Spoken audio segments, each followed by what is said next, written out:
Nakahanda na raw ang lokal na pamahalaan ng Bacolor sa posibleng maging epekto ng Bagyong Inday sa darating na mga araw. Bagamat hindi inaasahang magla-landfall ang bagyo, naka-alerto na raw ang Municipal Disaster Risk Reduction and Management Office ng lugar sa anumang insidente na kailangang tugunan. MDO natin, kausap lang natin kanina, yung ating MDO officer, ay ready naman po tayo. Nakita ko naman yung balita, narinig ko yung balita, sabi niya, it will not fall in the land. Hindi yan magla-landfall sa atin, pero yung bibigyan niyang ulan ay malakas.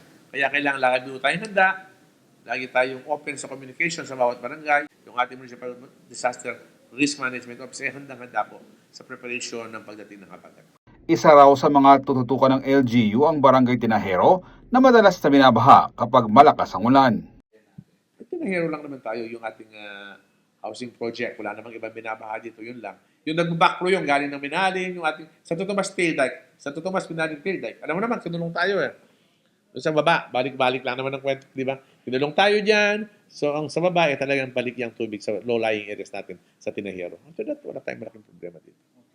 May coordination na rin daw ang LGU sa mga karatig na bayan at sa Department of Public Works and Highways o DPWH upang matugunan ang mga problemang may kaugnayan sa baha. Saka yung tubig naman sa kabayan natin, pag nagkaklag lang naman yung mga kanal eh.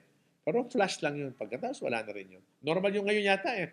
Yung mga clogging of canals, kahit tukayin mo, pagbalik, kakaklag na naman. Kaya sabi ko nga, yung mga tubig na yan, sa atin naman sa Bacolor, we have no big problem sa flooding. Pag heavy rains talaga, yung mga ilan na nandaan sa kabayanan, may tubig. Una, kahit nagawa na tayo ng kanal, wala namang output yung mga kanal na ibang ginawa nila. Kaya, it's a big problem. Pero, ano naman, manageable yan. Samantala, kasabay ng mga hakbang na ito, namahagi rin ng Bacolor LGU ng mga modernong two-way radio sa mga barangay. Layunin nitong mapabilis ang komunikasyon sa panahon ng kalamidad, lalo na sa mga emergency response.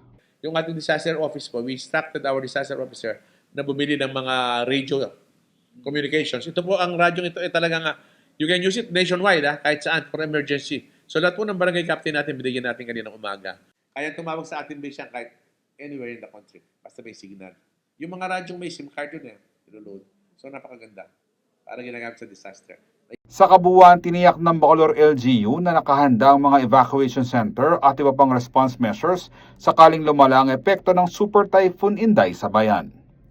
Ako si Jody Dizon Mercado para sa CLTV 36 News.